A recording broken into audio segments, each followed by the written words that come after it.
subhanahu wa ta'ala judge between His servants and reward the righteous and chastise and punish the evil ones. If you understood this reality, this truth, and if you look to yourself and realize that you are not such a simple thing, so your Creator should be much more powerful than you and more knowledgeable than you. So if you are understood His power and His knowledge, and you want to introduce yourself to Him, and you should ask Him to guide you. At that point, you feel that responsibility by yourself. So look at yourself. Let us look at ourselves. Allah subhanahu wa ta'ala, did He fulfill this promise for us? Yes.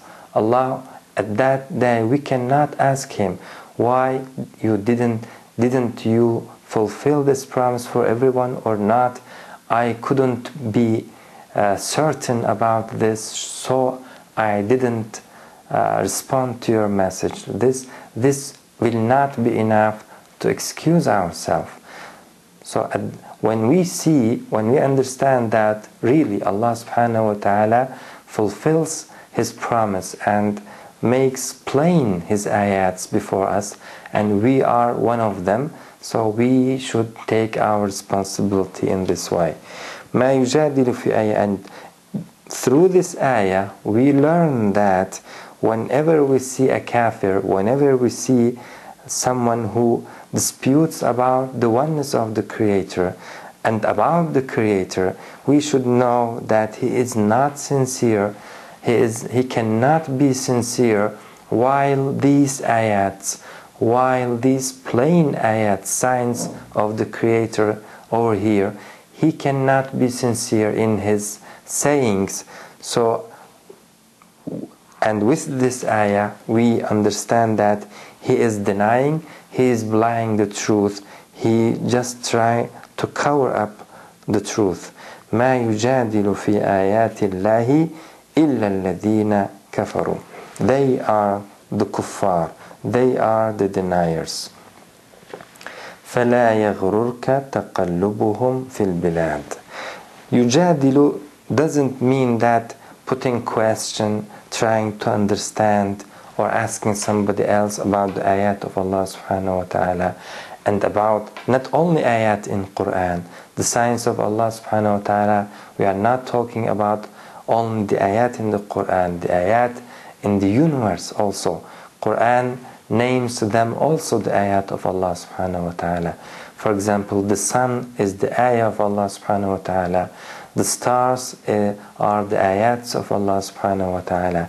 Even ourselves, we are one of the signs of Allah subhanahu wa ta'ala. If we look to ourselves, if we look each other, we can see how powerful and how knowledgeable the one who created us.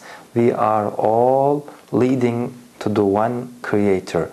We are all showing that, indicating that there should be a Creator who created us. So we are signs of Allah subhanahu wa ta'ala. This is like the ayah when Allah subhanahu wa ta'ala said, وَفِي أَنفُسِكُمْ أَفَلَا تُبْصِرُونَ. You are also in yourself my ayat.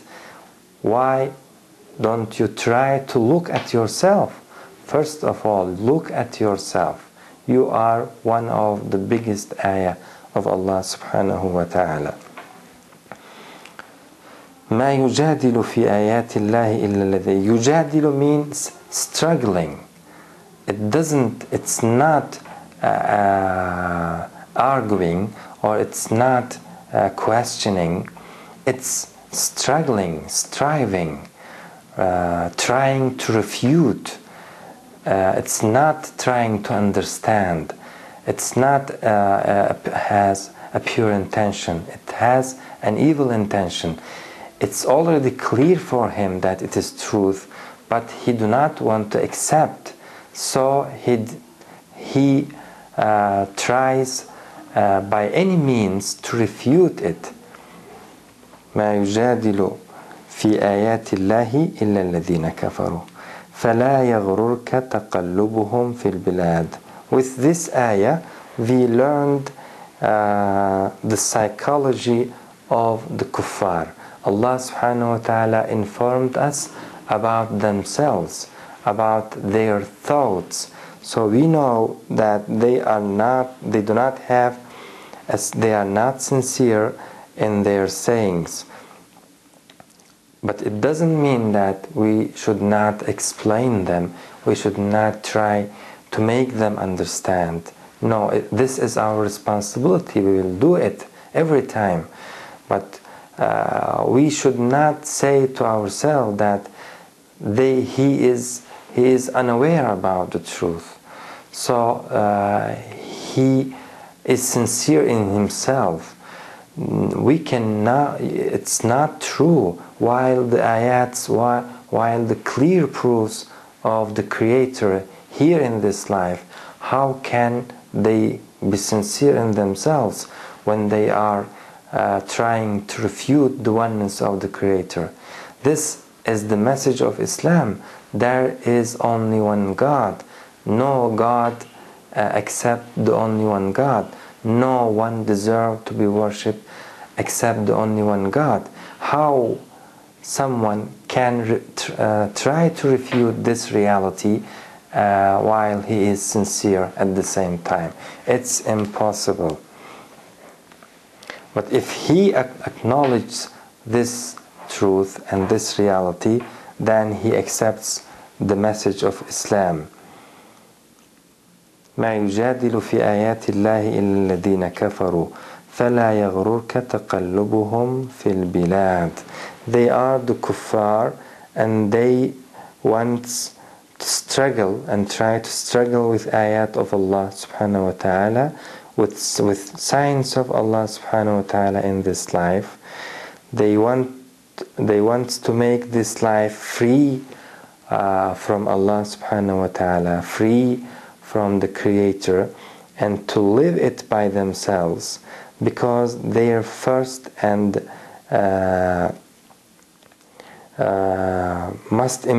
it's according them, it's the most important thing in this life is the pleasure of this life.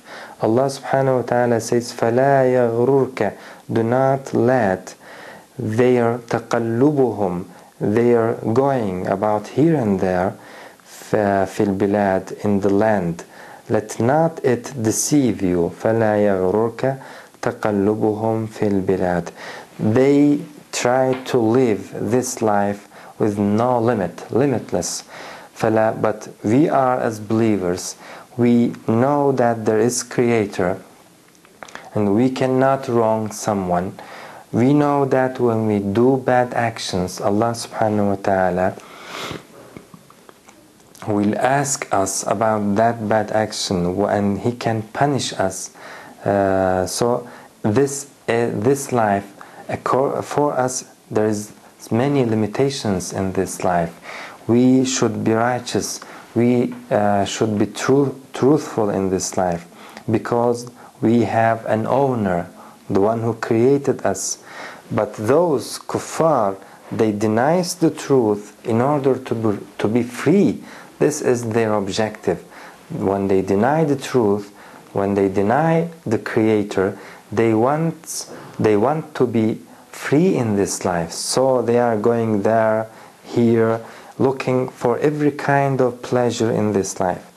Allah subhanahu wa ta'ala warning us, فَلَا يَغْرُرْكَ, do not let their actions, their going here and there, their disposal and affluence in this life, let not it deceive you. فَلَا يَغْرُرْكَ تَقَلُّبُهُمْ فِي الْبِلَادِ. So it means that in this life we will see them at their pleasure of this life. Of course we have some pleasure in this life also, but their pleasure looks like limitless and much better than us. But Allah subhanahu wa ta'ala says that do not let this deceive you. فَلَا يَغْرُرْكَ تَقَلُّبُهُمْ فِي الْبِلَادِ. This is like the ayah لا يغرنك تقلب الذين كفروا في البلاد. Do not let the going the ability of going here and about here and there of the disbelievers in this life deceive you. لا يغرنك تقلب الذين كفروا في البلاد. متاع قليل, a brief enjoyment. متاع قليل. This is a brief enjoyment for them. Allah subhanahu wa ta'ala gave them in order to test them. This is for trial. Do not let this trial deceive you. Do not think that this is limitless pleasure they have. No, they have in reality a limitless life. So it doesn't matter how much pleasure they have in this life, because their life is already limited. متاع قليل. They will die shortly. متاع قليل, a brief enjoyment. ثم مأواهم جهنم. But then their ultimate abode is hell. متاع قليل ثم مأواهم جهنم وبئس المهاد. And worst indeed is that place for rest. وبئس المهاد. So they are going to hellfire.